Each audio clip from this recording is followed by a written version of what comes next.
안녕하세요. 코리안바디입니다.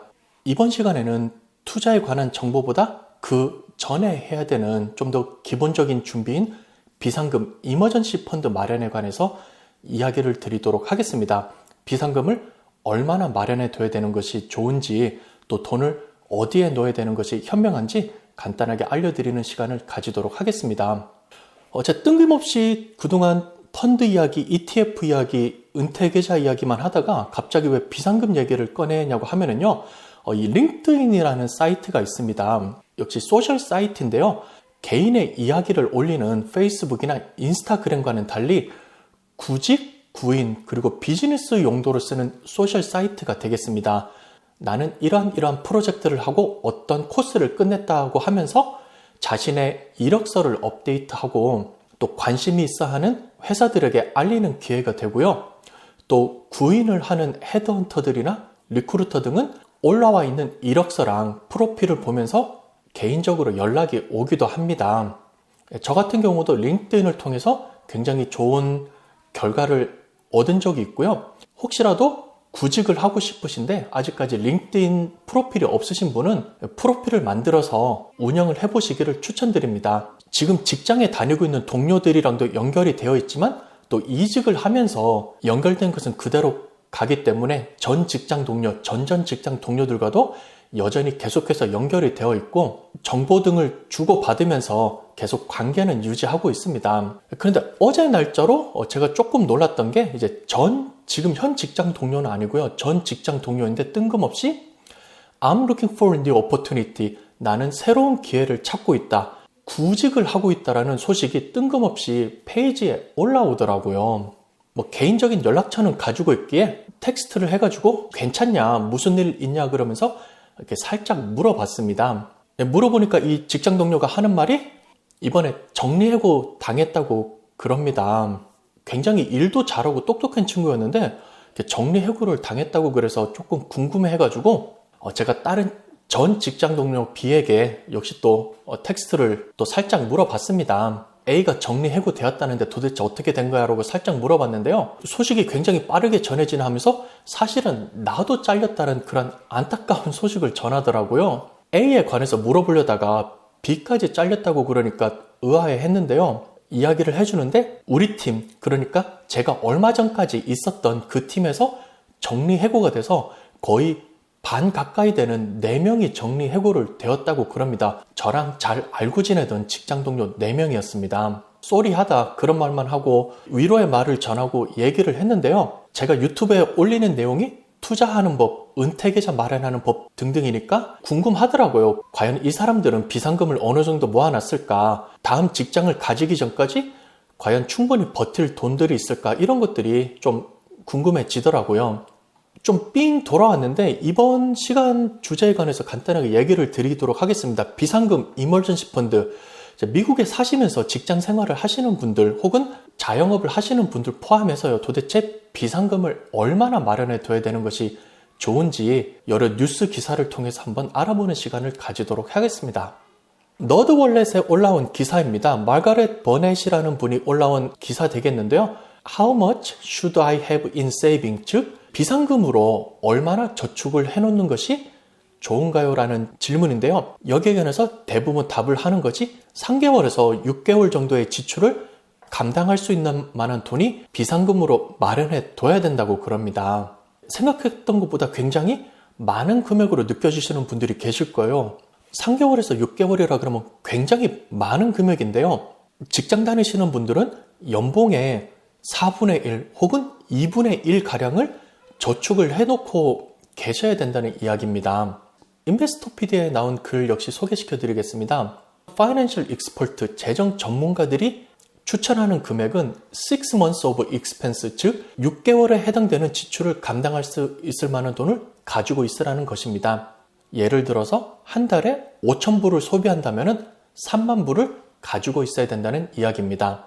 그리고 역시 유명한 수지 올만이라는 분이 이야기하기로는 이분은 좀 더 높게 잡아서 8개월 동안의 비상금을 가지고 있으라 그럽니다. 이분이 8개월이라는 숫자를 잡은 것은요. 미국에서 평균을 놓고 봤을 때 새로운 직장을 찾을 때까지는 보통 8개월 정도가 소요가 된다고 그럽니다. 물론 더 일찍 잡을 찾으시는 분들도 계시고요. 8개월 넘어서 1년 넘게까지 구직을 하시는 분들도 계실 것으로 봅니다. 하지만 평균적으로 봤을 때는 8개월이라는 생각했던 것보다 굉장히 오랜 시간 걸려서 구직을 한다고 그럽니다. 다시 한번 정리하자면요. 6개월치 생활비를 하고요. 더욱더 안정적으로 하시려면 8개월 혹은 그 이상을 비상금으로 가지고 계셔야 되겠습니다. 그래프와 수치를 통해서 조금 더 살펴보기로 하겠습니다. magnifymoney.com이라는 웹사이트에서 그래프로 만들었는데요. 2019년 기준으로 해서 은퇴계좌, 리타이어먼트 어카운트, CD계좌, 보통 은행의 체킹 세이빙보다는 조금 더 높은 이율로 받는 CD계좌 되겠고요. 일반 은행 계좌에 돈이 얼마나 있는지를 평균값과 중앙값으로 나타낸 것입니다. 2019년 기준으로 보면은요, 나이, 성별, 소득에 제한 없이 전체를 놓고 봤을 때 은퇴 계좌에는 평균적으로 25만 달러의 돈이 있다고 그럽니다. 하지만 이 금액을 평균으로 놓고 봤을 때는요, 6만 5천이라는 현격히 차이가 벌어지게 되는데요. 제가 미국 사람들은 401k 계정에 얼마나 돈이 있을까라고 하면서 중앙값과 평균값에 관해서 간단하게 설명드린 적이 있습니다. 굉장히 돈을 많이 버는 부자들이 있을 때 이분들이 평균값을 비정상적으로 끌어올리는 경우가 있습니다. 몇 밀리언 달러 이상 가지고 계신 분들이 평균값을 끌어올린 것으로 보고요. 이 이유로 인해서 1등부터 100등까지 줄을 세워놓고 봤을 때 정확히 중간에 있는 값을 찾아내는 중앙값의 경우에는 6만 5천이라는 굉장히 차이가 많은 금액이 보인 것으로 합니다. CD 계좌 역시 마찬가지입니다. 10만 달러 정도를 CD 계좌에 넣고 있는 것으로 나오는데요. 중앙값 같은 경우는 2만 5천 달러가 되겠고요. 언제든지 쉽게 찾을 수 있는 은행에 있는 뱅크 어카운트 같은 경우는 평균적으로 4만 달러의 돈을 저축해 놓았지만 실제 중앙값을 보면은 5,300달러 정도만 은행에 가지고 있다는 것입니다. 은퇴 계좌에도 돈이 없고 CD 계좌에도 돈이 없다고 봤을 때 중앙값에 해당하는 분들은 5,300달러로 다음 수입이 있을 때까지 버텨야 된다는 이야기입니다. 역시 같은 웹페이지에 따른 재미있는 수치를 보여드리겠습니다. 소득에 따른 비상금 예상 금액과 실제 가지고 있는 저축 금액 되겠습니다. 숫자가 많이 보이고 있는데요. 첫 번째 질문은 비상자금에 어느 정도 가지고 계셔야 될 것 같습니까? 라고 물어본 것입니다. 소득이 2만 달러 이하인 사람들은요, 5천 달러 정도를 비상금으로 가지고 있어야지 될 것 같다라고 말을 한 거고요. 소득이 7만 달러에서 10만 달러에 해당되는 사람들은 1만 달러 정도를 비상금으로 가지고 있어야 되겠다라고 답을 한 것이 첫 번째 라인이 되겠고요. 두 번째로는 여러분께서 가지고 있는 비상금은 실제로 어느 정도입니까? 라고 질문을 하였을 때 2만 달러 이하인 사람들은 5천 달러 정도 가지고 있으면 되겠다라고 했지만 실제로 가지고 있는 돈은 거의 없거나 100달러 미만이라고 그럽니다.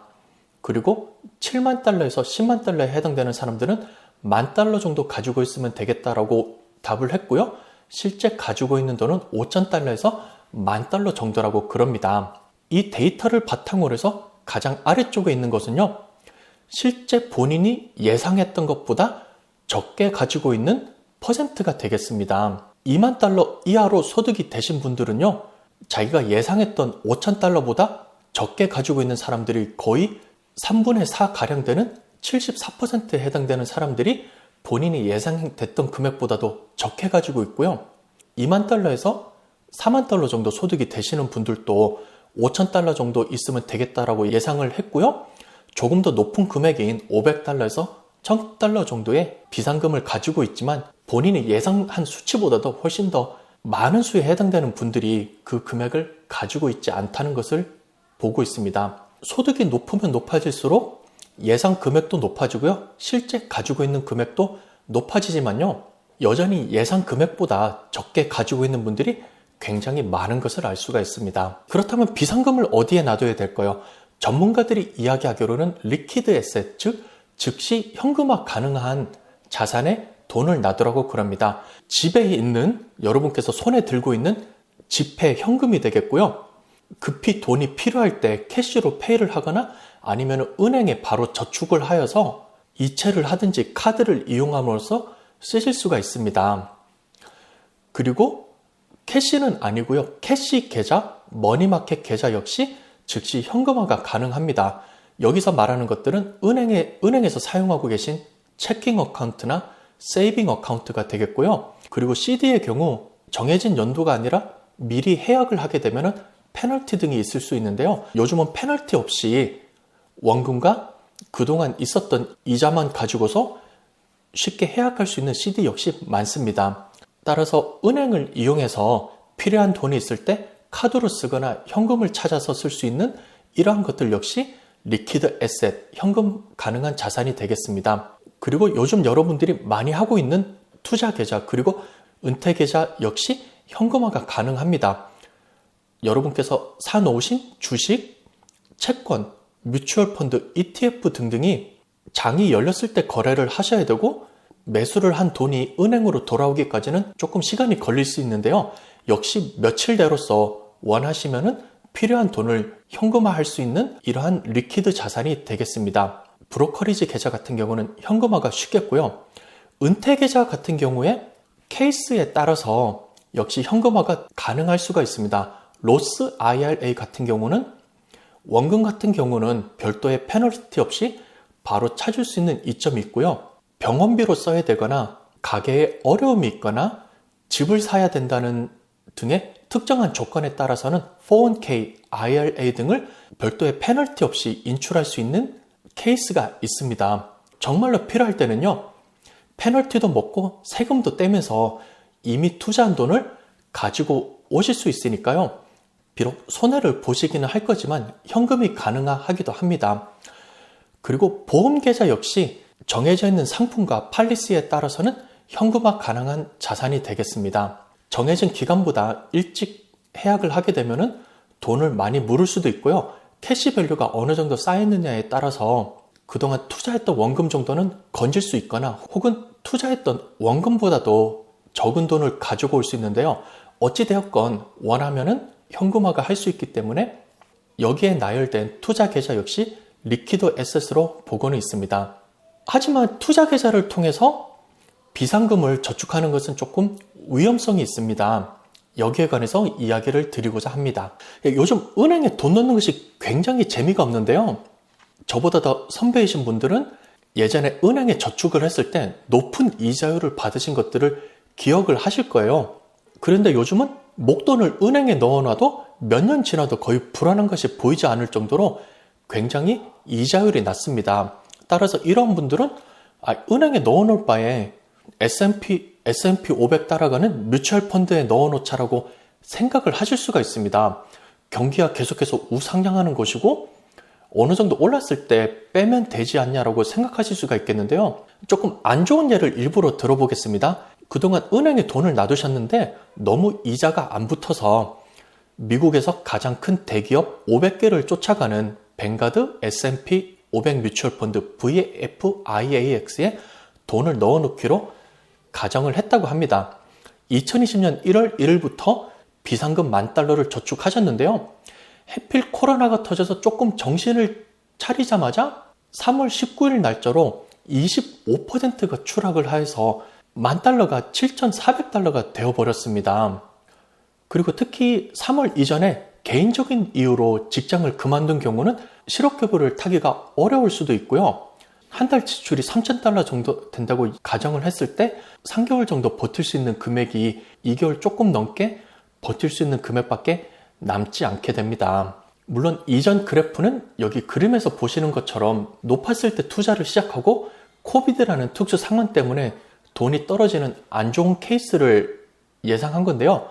S&P 500 펀드의 5년 동안 성장을 보면은 보시는 것처럼 오른쪽으로 쭉 늘어나고는 있어서 확실히 은행에 넣는 것보다는 좋아 보입니다. 하지만 제가 거듭 언급드린 것처럼 여러분의 비상사태가 언제 일어날지는 모르는 것입니다.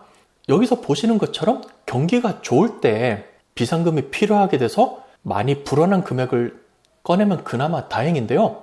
보통 경기가 어려워질 때 여러분이 다니는 직장이 어려워지고 비즈니스가 힘들어집니다. 특히 이럴 경우는 투자했던 금액보다 떨어진 금액으로 원금을 회수해야 될 수도 있으니 비상금 같은 경우는 특히 주의를 해야 됩니다.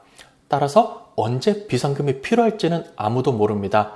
변동성이 적고 안전한 은행 계좌를 이용해서 3개월에서 6개월 정도의 비상금을 놔두시고 이 비상금 이머전시 펀드가 충분히 마련되었다고 생각되시면요. 그 이후에 남는 돈으로서 투자 계획, 은퇴 계획을 실행하시면 되겠습니다. 이번 시간에는 기본적이고 다 아는 내용일 수도 있지만 비상금 이머전시 펀드에 관해서 이야기를 드렸습니다. 영상이 도움이 되시면 구독과 좋아요 부탁드리고요. 댓글을 이용해 주시면 감사하겠습니다. 시청해 주셔서 감사하고요. 다음 시간에 뵙겠습니다. 감사합니다.